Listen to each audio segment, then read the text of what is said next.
ओम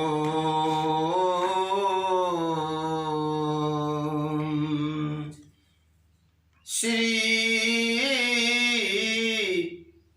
परम गुरु चरण कमलेभ्यो नमः। प्रिय सुजन बंधुओं, आप लोग आज श्री मारुतिमानस के 9वें पारायण की गाथा श्रवण करने के लिए उपस्थित हुए हैं। देखिए, परमात्मा के चरित्र का जब गायन वादन होता है या कथन होता है तो आत्मा में आनंद आता है, और संसार की कलाओं में मन में आनंद आता है। मन में आनंद और आत्मा में आनंद, इन दोनों में बहुत फर्क है। आज की गाथा में हम उसके ऊपर चर्चा करेंगे जो कल का चरित्र आप लोगों ने सुना था। कल के चरित्र में एक विशेषता थी कि जामवंत जी ने बताया कि समय बिल्कुल पास है। जो मैंने कहा था 5 मिनट, ये तो अपनी भाषा थी, परंतु शास्त्रों के अनुसार कहा गया है कि उन्होंने कहा था 300 पल का समय है। 60 पल का वर्तमान का 1 मिनट होता है, इसलिए 300 पल। तत्काल वानर लोग चले, पूरे परिवार के साथ चले। ऐसा नहीं कि अकेले अकेले वानर गए थे, नहीं, उनके साथ में पूरा परिवार था। संपूर्ण वानर अपनी पत्नी, अपने बच्चों के साथ में गए। 2 शक्तियां थी उनमें, सामान्य वानर नहीं थे। और जैसे बारात चलती है, समय बिल्कुल कम था। समय इतना कम था कि शायद बारात निकल ही नहीं पाती और समय पूरा हो जाता। विचार किया, देव ऋषि के मन में विचार आया, क्यों? जो देव ऋषि हैं वो संसार के सभी कार्यों को सुधारने में प्रवीण हैं। उन्होंने विचार किया, समय कम है, इतने में तो बारात जा भी नहीं सकती, फिर भावरे कहां से पड़ेंगे। उन्होंने एक विचार मन में ला करके भगवान सूर्यदेव से प्रार्थना की, हे भुवन भास्कर, आप कुछ समय के लिए रुक जाइए। भगवान सूर्यदेव ने कहा, मैं अपनी गति को कैसे रोकूं? उन्होंने कहा, प्रभु, यदि इस गति को आप नहीं रोकेंगे तो फिर आपके वंश में जो परब्रह्म परमात्मा का अवतार होना है, और आज जो विवाह हो रहा है, इनके यहां पर भगवान शिव हनुमान जी के नाम के रूप में अवतरित होने वाले हैं, और वो रामचरित में बड़े सहयोगी होंगे। तो अब आप ही सोचें, बताएं कि परब्रह्म परमात्मा का चरित्र पूरा कैसे होगा। सूर्यदेव मुस्कुराए, उन्होंने कहा, ठीक है, मैं अपनी गति को रोके देता हूं। सज्जनों, क्या सूर्यदेव गति रोकते हैं? क्या ये अपने मन की बात है? हां, हमारे शास्त्रों में अनेकों बार ऐसे प्रमाण आए हैं जहां पर सूर्यदेव ने अपनी गति रोकी है। देखिए, एक नर्मदा नाम की जो सती थी, जिसने बोल दिया था कि सूर्य उदय हो नहीं सकते। ये गाथा कहने का समय मेरे पास अभी नहीं है, क्यों, ये थोड़े बृहद गाथा है। तो भगवान सूर्य 1 वर्ष तक उदित नहीं हुए थे। आगे चल करके जब भगवान श्री राम का अवतार होगा, तब सूर्यदेव अपना समय रोक देते हैं। पूज्यपाद श्री तुलसीदास जी ने अपने मानस में कहा है, मास दिवस करे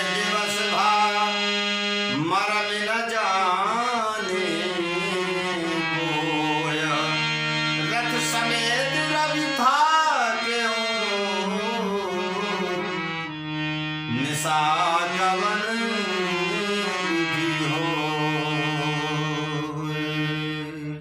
देखिए आगे जब भगवान श्री राम अवतरित हुए तो 1 माह का दिन हुआ। 1 माह का कोई मर्म समझ नहीं पाया। ऐसे अनेकों उदाहरण हैं। श्रीमद् भागवत में प्रसंग मिलता है कि जब भगवान श्री कृष्ण ने वृंदावन में रहस्य किया तो सूर्यदेव 6 माह तक उदित नहीं हुए। 6 माह की रात्रि हुई थी। ऐसे अनेकों प्रमाण है। बारात आज जल्दी जल्दी में कुंजर बालराज के द्वारे पर पहुंच जाती है। बालरों को तो मन में लग रहा था कि समय बीत रहा है, समय बीत रहा है। उन्हें पता ही नहीं था कि समय नहीं बीतेगा। जब तक भावरे नहीं पड़ जाएगी तब तक सूर्यदेव स्थिर हो जाएंगे। उन्हें पता नहीं था, लेकिन वो तैयारी कर रहे हैं। देखिए जैसे नारद जी ने सोचा, फिर आकर वानरों से कहा, वानरराज केसरी के पास आकर के जो उनके यहां से आने थे उनसे कहा, आप लोग धैर्य रखिए, समय नहीं बीतेगा। आपके कुल में जो रीति हो आप अपनी रीति के अनुसार कार्य करिए। ज्यादा उतावलेपन से कार्य करने की आवश्यकता नहीं है, क्योंकि यह विवाह सामान्य नहीं है। यह विवाह सामान्य नहीं है। नारद जी की बात सुनी तो सभी के मन में धैर्य उत्पन्न हुआ। उसी समय एक बहुत अच्छी बात हुई। क्या हुई? ताही समय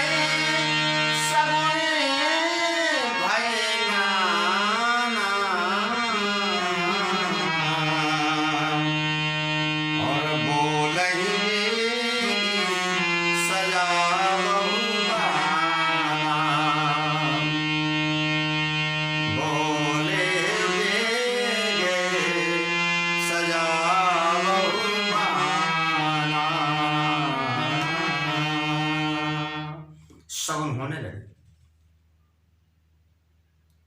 कैसे शगुन? देखो, शगुन और अशगुन 2 होते हैं। जब कोई कार्य बिगड़ना होता है तो अशगुन होने लगते, और जब अच्छा कार्य होने होता है तो शगुन होने लगते हैं। श्यामा चिड़िया बोलने लगी। छेमकरी जो होती है, जिसको हम चील कहते हैं, वो आकाश में उड़ करके बोलने लगी। न्योले बार बार इधर उधर निकलने लगे। सबके अंग फरकने लगे। मन में आनंद आने लगा। इस शगुन के लक्षण है। तो फिर क्या हुआ? वहीं पर पूरा जो कार्य था किसने किया? कपि बन तन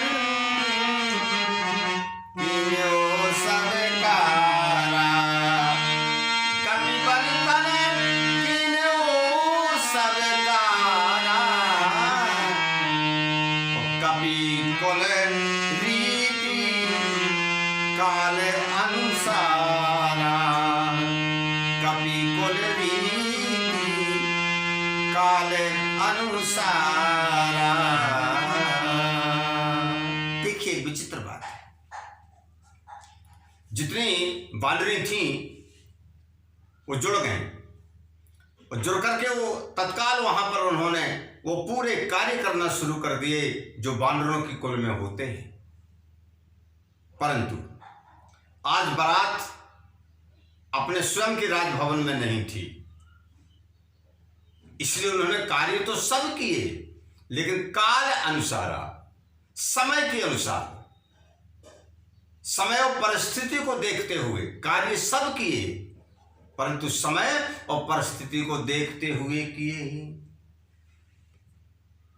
जो वानर कन्याएं थी, वानर कन्याएं आई और उन्होंने दूल्हे का श्रृंगार किया।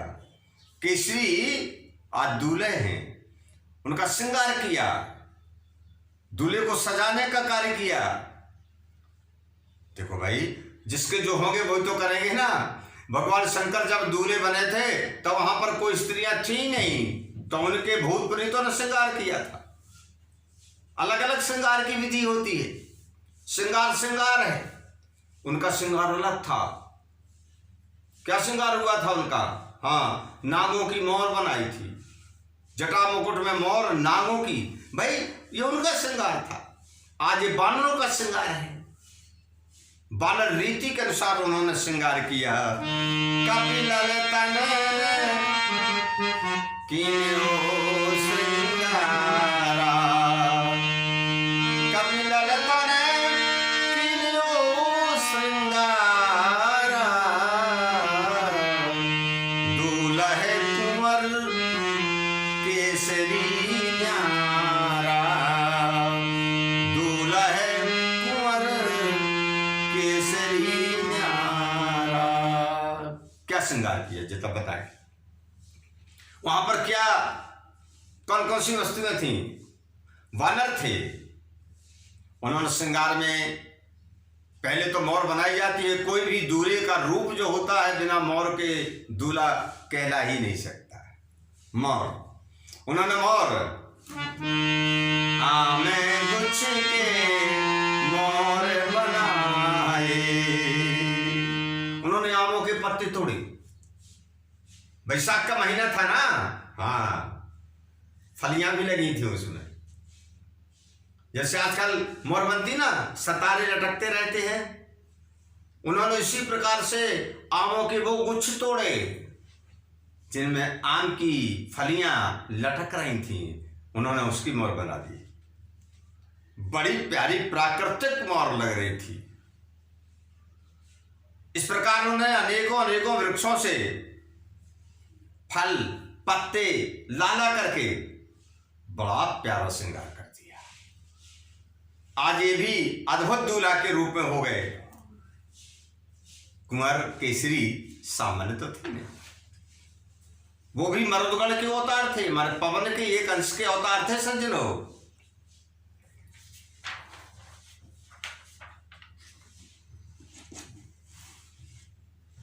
उनका जो रूप है ना, उनका जो स्वरूप है, खिलने लगा, क्योंकि अरुण बदन छवि अरुण प्रकाशा, कमल नयन मृदु मंगल हासा। बानर कन्या श्रृंगार कर रहे हैं तो उन्हें हंसी आ रही है, वो हंस रहे हैं। अरुण बदन, उनका जो शरीर है वो लाल है, उनकी छवि पर बहुत तेज है, उनके नेत्र जो है कमल के समान नेत्र हैं, वो मंद मंद मुस्कुरा रहे हैं। यह आनंद ही अलग है। हम यदि प्राकृतिक रूप में देखें, अपने सांसारिक रूप में देखें कि दूल्हा जब दूल्हा बनता है, उसका श्रृंगार किया जाता है, तो उसके दिल से पूछो उसे कैसा आनंद आता है। बहुत आनंद आता है उसे, मन ही मन मुस्कुराता है, हंसता है कि दूल्हा एक ही बार बनता है ना। दूल्हा एक ही बार बनता है।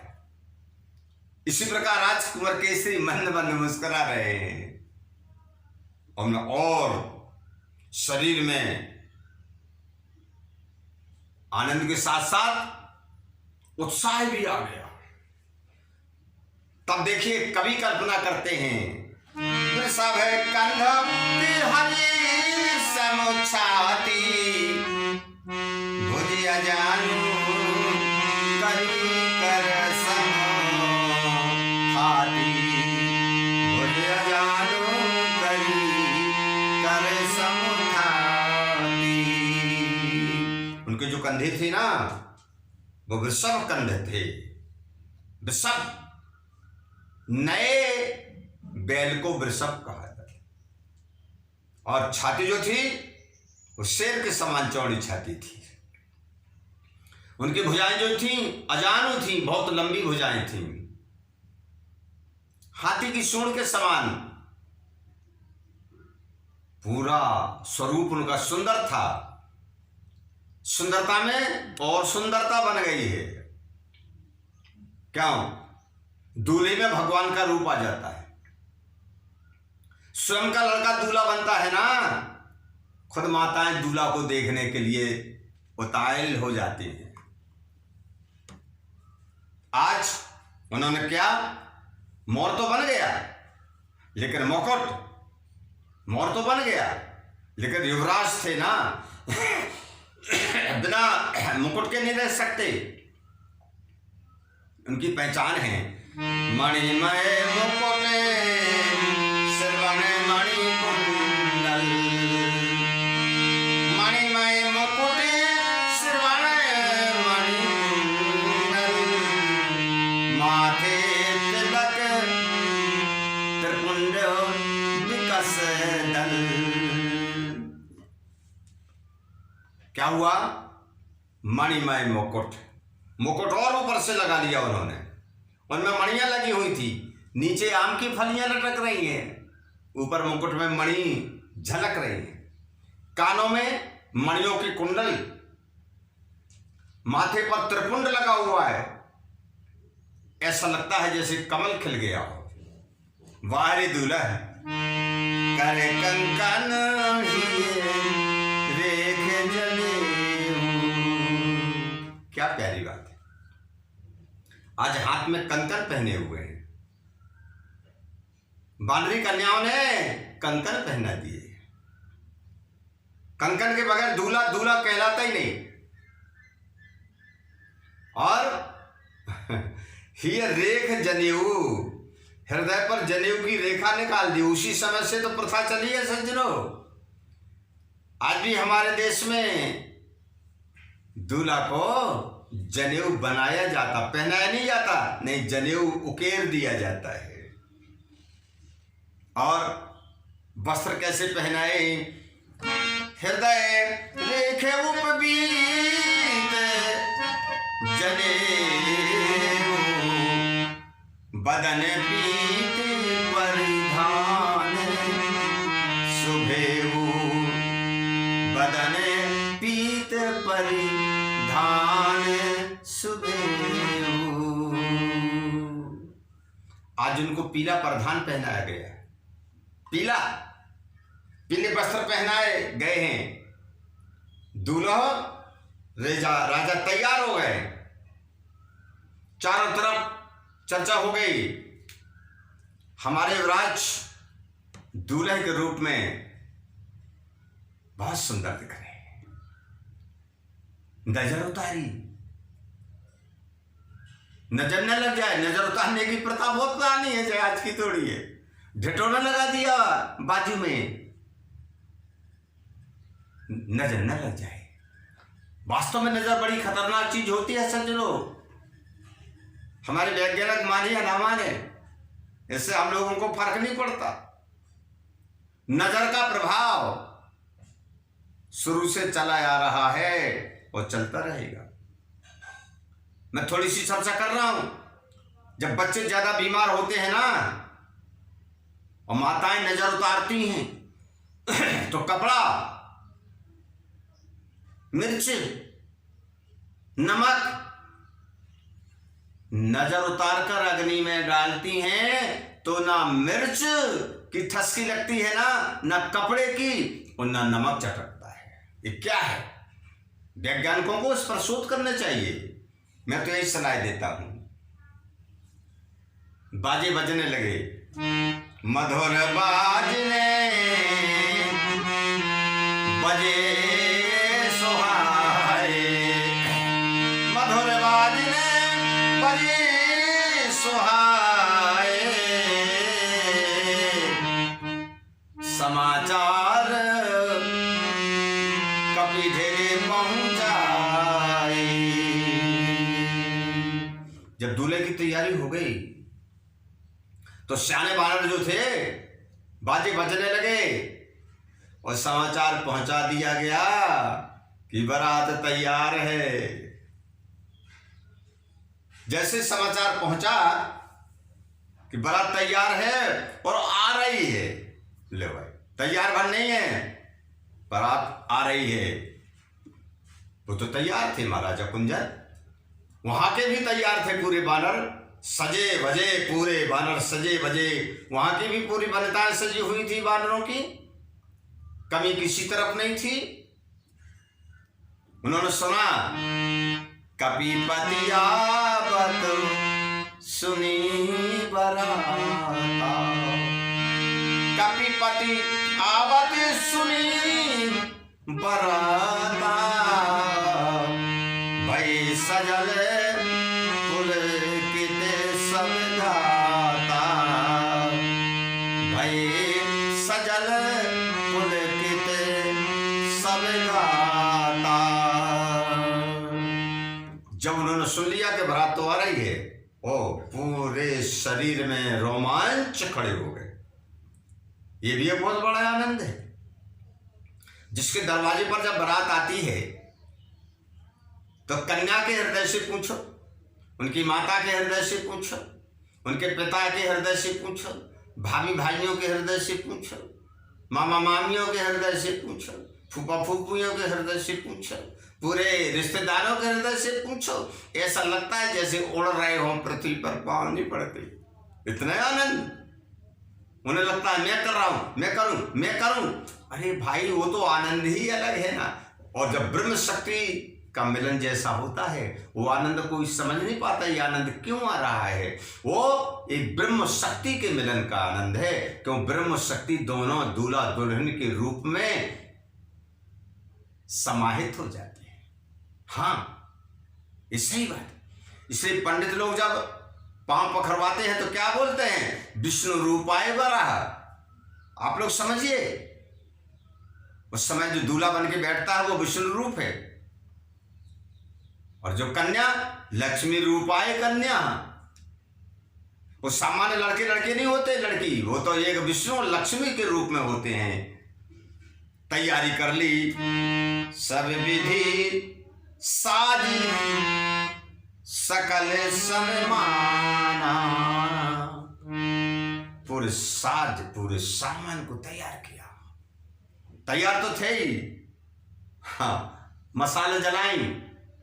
ये बड़ी सुंदर प्रथा है, पुरानी प्रथा है। दिन में भी बारात लेने के लिए जाएं तो अभी मसाल जलती है। मसाल का अर्थ नहीं है कि हमें रात्रि में दिखता नहीं है तो उजेला हो, नहीं, ये प्रथा है। मसाल, मसाल शौर्य का प्रतीक है। मसाल को कोई सामान्य न समझे, शौर्य का प्रतीक है। अब देखिए देखिए हमारे भारत के शहीदों के इसमें मसाल जल रही है। मसाल शौर्य का प्रतीक है। चल के लेके चलते हैं तो लेने बारात चले अगवाना, लेने बारात चले अगवाना। अगवानी करनी पड़ती है, बारात को लेना पड़ता है, सम्मान देना पड़ता है, उनको आमंत्रित किया जाता है। तो आज बनराज कुंजर और उनके पुत्र कुंजरमणि, बनराज कुंजर और उनके पुत्र कुंजरमणि मूल फूल फल अंकुर कंदा,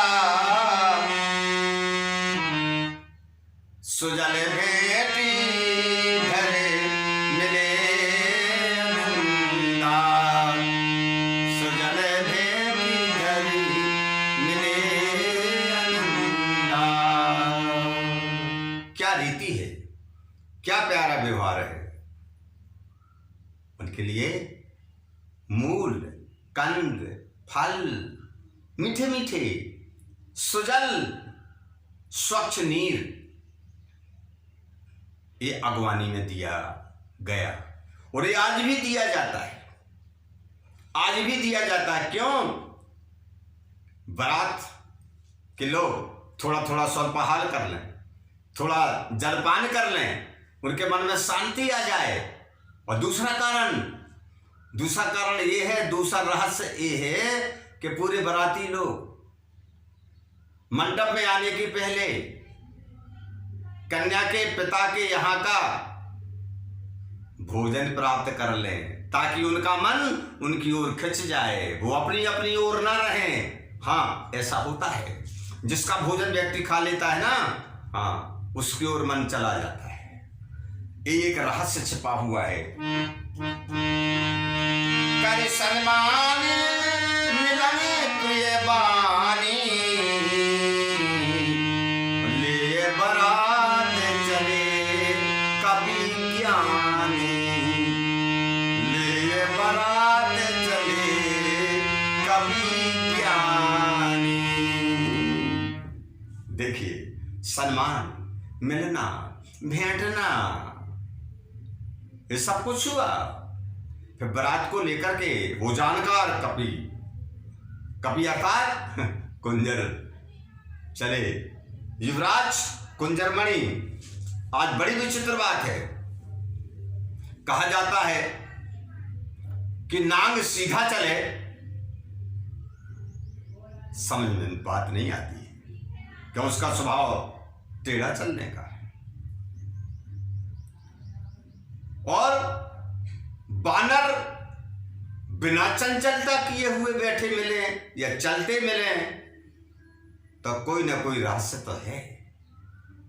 आज ऐसा बिल्कुल नहीं लग रहा था कि बानरों की बारात है, नहीं, ऐसा लग रहा था कि संत जा रहे हैं। बानर सरस न लागी बराता, बानर सरस न लागी बराता, संतन सरस चले मग जाता, संतन सरस चले मग जाता। क्या हो गया भाई? बानरों के दिल की चंचलता कहां चली गई? उल्टा हो गया। जबकि बारात में जो जाते हैं उनमें चंचलता आ जाती है, बूढ़े भी नचने लगते, बूढ़े भी कूदने लगते हैं। इधर उल्टा हो गया। साज स्वभाव के बानर चंचल शांत जा रहे हैं, ऐसा लग रहा जैसे संत जा रहे हो, भजन करते हुए जा रहे हो। सही बात है, सही बात है। बारात जिस प्रभाव से जाएगी उसका प्रभाव पड़ेगा, ये सत्य बात है, पड़ेगा। सरकार जी आ रहे हैं ना मेरे, सभी के सरकार जी आ रहे हैं ना, उनके माता पिता का विवाह है, वो प्रभाव पड़ा। तो पूरे बानर संत जैसे जा रहे हैं। जुरी बारात किस पति द्वारे, जुरी बारात किस पति द्वारे, कुंजर सब सादर लेठारे। बनराज कुंजर के द्वार पर बारात जुड़ गई। सबको सम्मान देकर के उन्होंने बैठाया, सबका सम्मान फिर किया दोबारा। अब युवराज कुंजरमणि निकलते हैं। क्यों? अब इधर का कार्य पिता का नहीं, अब भाई का है। बारात की सेवा करना, सबका सेवा करना, ये भाइयों का काम है। सही बात है, भाई अपनी बहन का रक्षक होता है। कुंजरमणि युवराज प्रधाना, कीन्ह केसरी कर सन्माना, कीन्ह केसरी कर सन्माना। युवराज कुंजरमणि निकलते हैं। उन्होंने युवराज केसरी जो आज दूल्हा के रूप में है उनका सम्मान किया, अर्थात अपने बहनोई का सम्मान किया। सही बात है, जीवन तो दोनों ही का चलना है ना। सही बात है, साले और बहनोई का ही संबंध चलना है ना, इनमें प्रेम होना चाहिए। यदि साले और बहनों में प्रेम नहीं है तो रिश्ता बेकार हो जाता है। उन्होंने आकर के अपने बहनों के चरण धोए, माला पहनाई, कन्या मूल फल थोड़े खिलाए। युवराज केसरी भी उठे, उन्होंने भी अपनी ओर से एक फल लिया और युवराज कुंजरमणि को खिलाया, गले से मिले और कहा, क्या कहा? हम और आप इस रीत को सदा निभाएंगे, हम और आप इस रिश्तेदारी को सदा निभाएंगे, हम और आप अपने मन में कभी किसी प्रकार की गिलानी उत्पन्न नहीं करेंगे, हम और आप भाई भाई जैसे रहेंगे। ये दोनों ने एक दूसरे से संकल्पित बात कही, संकल्पित बात कही सज्जनों। सभी ने तालियां बजाई, चारों तरफ से फूलों की वर्षा होने लगी, चारों तरफ से आनंद आने लगा। इस प्रकार से आज बारात का सम्मान हुआ। बोलिए श्री हनुमान जी सरकार।